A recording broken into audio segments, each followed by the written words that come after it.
Salut, salut, Angeline Solange Bonono-Kelman, enseignante, poétesse, écrivaine. Bienvenue sur la MP Magistère, la chaîne de la résistance des parents, la chaîne de l'éducation positive, l'arbre à palabre. Nos enfants sont-ils à notre image? C'est la question à laquelle nous allons répondre dans cette vidéo. Sigmund Freud dit « L'enfant est le père de l'homme ». Nous trouvons nos enfants arrogants, désobéissants, méchants parfois, nerveux, mais ne sont-ils pas à notre image? Qu'avons-nous transmis à nos enfants? Le cercle vicieux de la transmission des contre-valeurs, c'est pour simplement dire que lorsque nous transmettons des choses à nos enfants, soit par notre façon de faire, soit par nos propos, soit par notre comportement, le risque est grand pour que ces enfants reproduisent tout.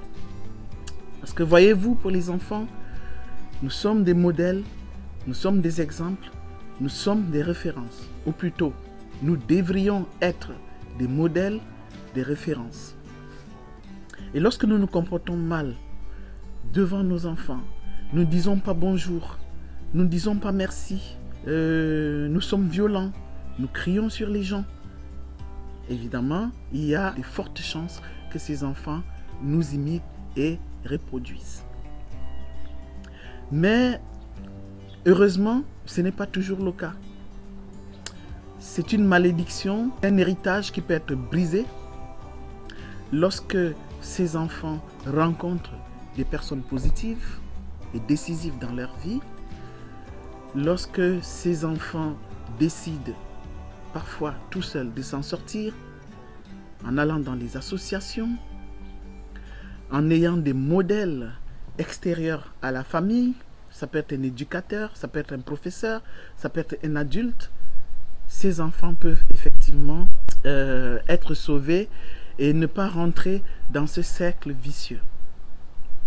Autre chose, les enfants arrogants, méchants, nerveux, égoïstes, malpropres d'aujourd'hui risquent d'être des adultes arrogants, égoïstes, transmettre tout ceci à leurs enfants.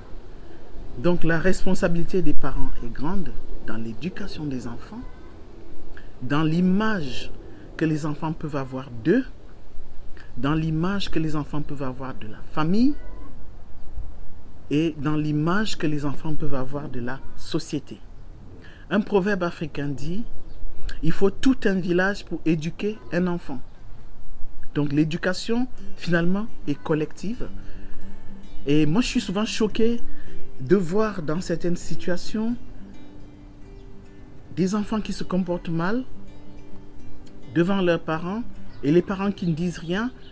Et nous qui observons cela, on a peur d'intervenir parce qu'aujourd'hui, ça paraîtrait comme une agression, ça paraîtrait comme une intrusion, ça paraîtrait comme faire de la morale. Pourtant, ces enfants mal éduqués sont un danger pour la société. Voilà. Nous avons aujourd'hui une société où les jeunes ne sont pas polis dans les transports en commun, ils ne disent pas bonjour, ils prennent les places des handicapés, ils ne disent pas merci, ils agressent et même, parfois, ils tuent. Voilà. Est-ce que c'est cette société que nous voulons pour nos enfants? Est-ce que c'est cette société que tu veux pour tes enfants, pour tes petits-enfants? Excusez-moi, j'ai tellement chaud, j'ai oublié de mettre des lunettes.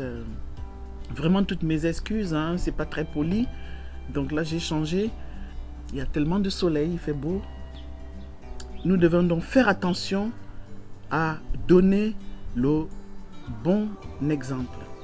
Les plaintes ne datent pas d'aujourd'hui. Figurez-vous qu'au 5e siècle avant Jésus-Christ, Socrate, le philosophe grec, se plaignait déjà de la mauvaise éducation des enfants. Vous voyez donc, chers parents, chers frères et sœurs, nous avons du boulot. Nous devons nous mettre au travail pour essayer de rattraper les choses. Essayons de faire un examen de conscience et de rattraper les choses. Les choses sont rattrapables. Rien n'est perdu. D'accord? C'est pour ça que nous parlons d'éducation positive.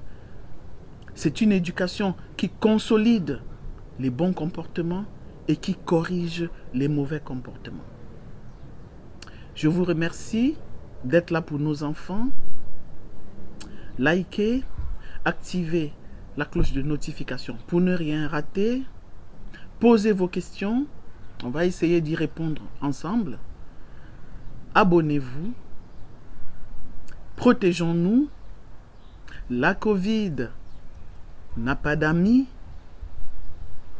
On est ensemble.